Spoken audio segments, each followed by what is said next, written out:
আমি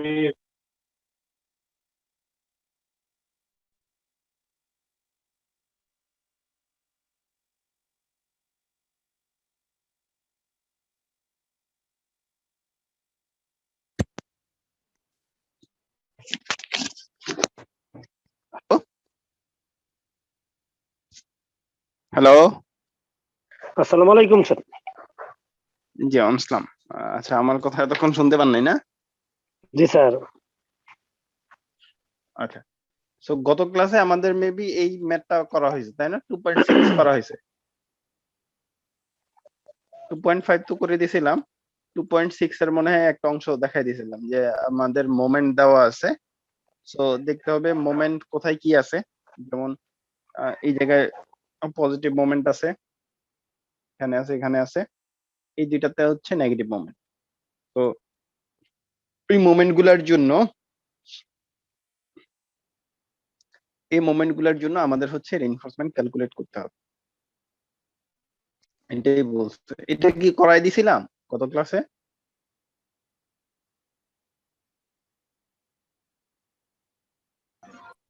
গত ক্লাসে কি এটা করানো হয়েছিল?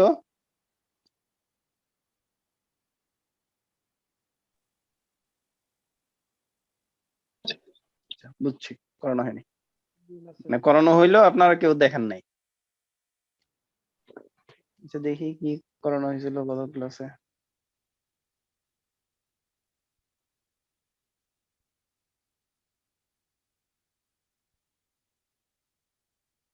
তো করানো হয়নি স্যার।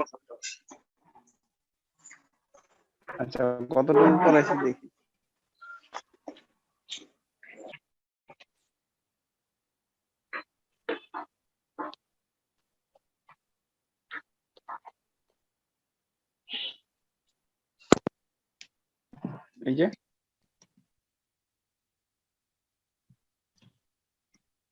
এই যে করানো হয়েছে তো।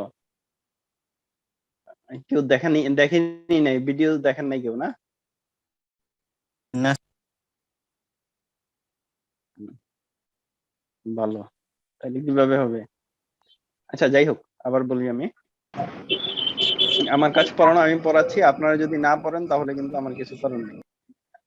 আমার কাজে আমি চেষ্টা করতেছি, আপনারা আপনাদেরটা করতে হবে।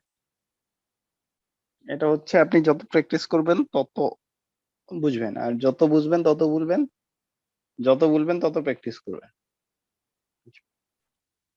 A rectangular beam shown in figure below made with 3000 psi normal weight concrete stone chips and 415 W steel has cross section 10 into 15. Cross section হচ্ছে 10 into 15. Check whether the cross section is sufficient or not to resist ultimate moment. এই যে cross section যেটা আছে এটা কি ultimate moment নিতে capable কিনা। তারপর হচ্ছে calculate the required reinforcement for various section and draw the reinforcement detailing.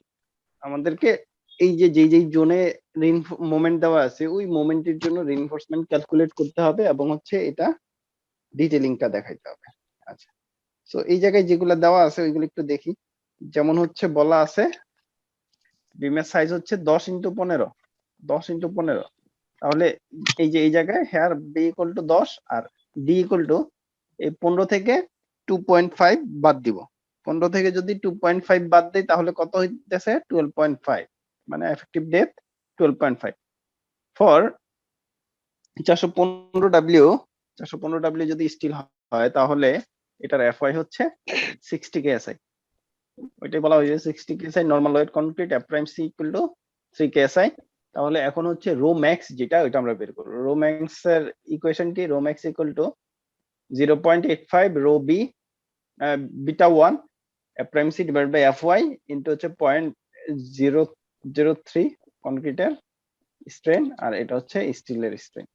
So এটা টোটালটা ক্যালকুলেট করলে আমরা দেখতে পাচ্ছি আসতেছে 0.013547। এটা হচ্ছে স্টিল রেশিও। এখন এটা যেহেতু আমরা আলটিমেট মোমেন্ট বের করতেছি এই কারণে হচ্ছে আমরা ফাই ইউজ করব। ফাই এর ভ্যালু কত? মোমেন্টের জন্য যখন ইউজ করব তখন হচ্ছে 0.9। So ultimate moment equal to মোমেন্টের যে ইকুয়েশন আমরা গত ক্লাসেও দেখছি, phi rho FY BD square into 1 minus 0.59 rho FY by F prime C. এই ইকুয়েশনের রো আমরা এই জায়গা থেকে পেলাম, যে এটা হচ্ছে রো FY 60, B এর ভ্যালু 10, D এর ভ্যালু 12.5, 1 মাইনাস 0.59 রো এর ভ্যালু এই যে এটা, তারপরে FY হচ্ছে 60, F প্রাইম সি হচ্ছে 3। তো সবগুলা বসাই দিলে আমরা দেখতে পাচ্ছি যে এই সেকশনে আলটিমেটলি কত কি ফিট সে মোমেন্ট নিতে পারে।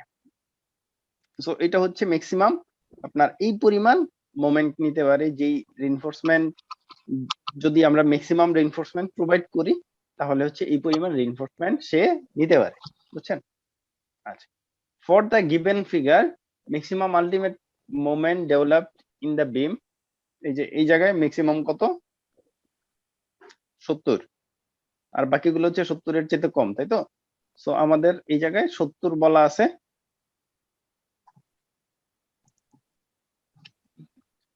এখন এই 70 এর জন্য আমরা হচ্ছে সেকশনটা সাফিসিয়েন্ট আছে কিনা এটা বের করতে পারতেছি, কারণ হচ্ছে আমাদের ম্যাক্সিমাম হচ্ছে 80 আসতেছে, কিন্তু ম্যাক্সিমাম আছে 70, ক্যাপাসিটি বেশি, ডিমান্ড হচ্ছে কম, তার মানে সেকশনটা ওকে আছে।